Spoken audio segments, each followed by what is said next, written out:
Welcome to day 23. I am starting to feel like I've been talking forever, and that's okay. But it's hard when the majority of what I typically do is listen. So, me talking without anything like back, like a conversation, it's just me fucking talking. It's weird, but day 23, here we are. So like I said yesterday, this week I want to talk about autonomy, how important it is, because it's such a big piece of just not even like addiction, sobriety, but life, right? Like being able to decide to do what we want based on our beliefs, our values.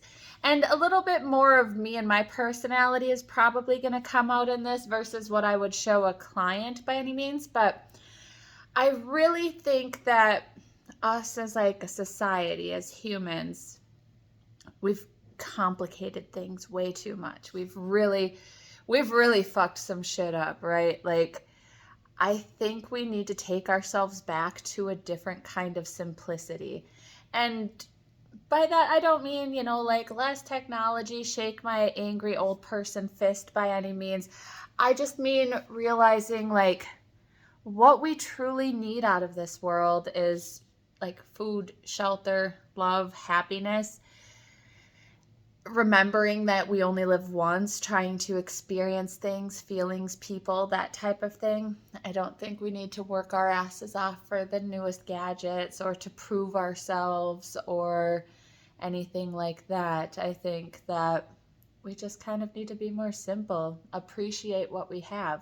We don't have to make everything complicated. I saw this meme the other day that was like perfect. This lady was like hanging clothes on the clothesline to dry them. And they're like, yeah, it's a perfect combination of all the new technologies, wind power and solar power. And that's the kind of shit that I mean. Like, we have everything that we need. We really do. Water, food, sleep, fresh air, nature, all of these things. And that's the kind of simplicity I'm talking about.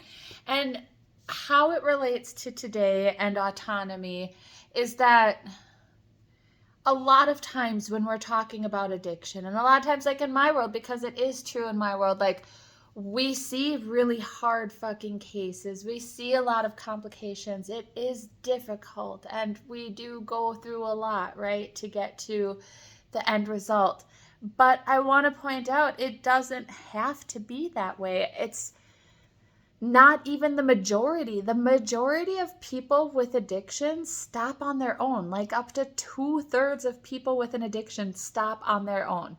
That's fucking huge. That is a gigantic number, bigger than any other mental health diagnosis that's listed in the DSM 5. 2/3 of people will stop on their own. How so? It's different, I mean, maybe they're doing the shit that we've talked about, right? They're just naturally doing it on their own, though. They're connecting with their community.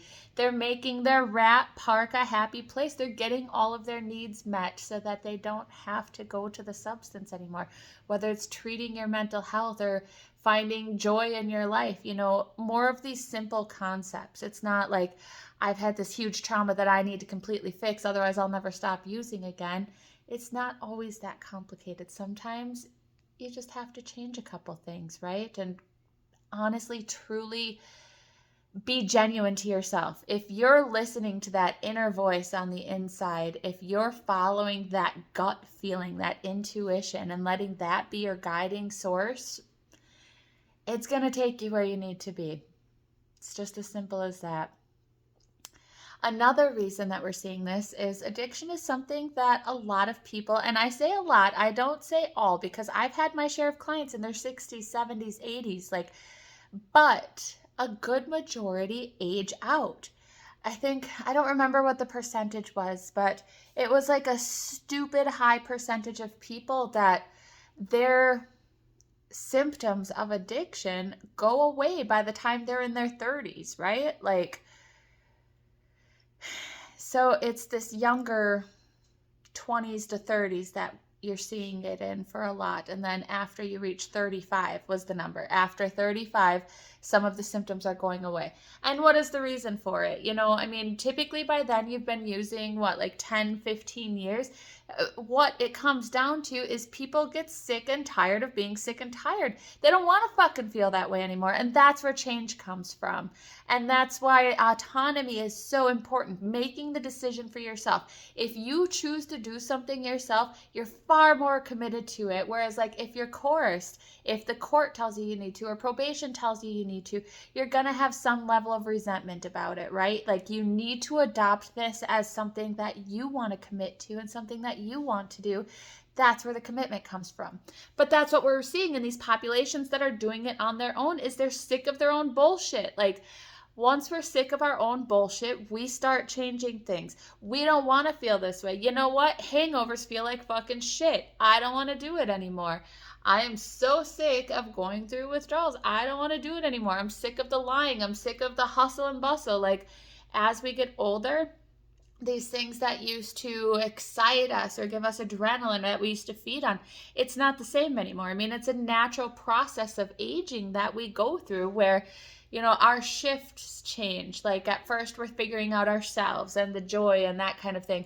And then we start looking at, like, what can I contribute? And then finally, like, what can I leave behind in this world? And as we age out, that focus shifts away from that kind of using world and what goes along with it to something different.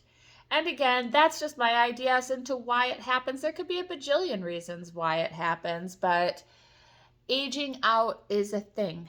Stopping addiction on your own is a thing.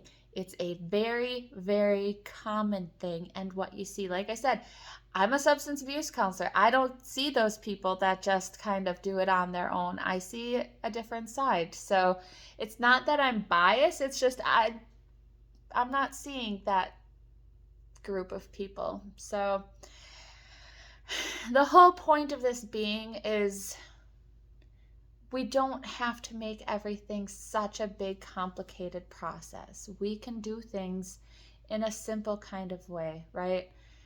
Go to a meeting if that's your thing. Connect with other people. Change your environment. Switch your scenery. Go back to video 1 and listen to the Rat Park story. Or better yet, look up the Rat Park experiment and make your Rat Park better. Like, all of these things can potentially be the answer for you, right? Like, sometimes simplicity is all we need. All right, that's all I have for today. I'll see you guys tomorrow. Probably. Yeah. Have a good day.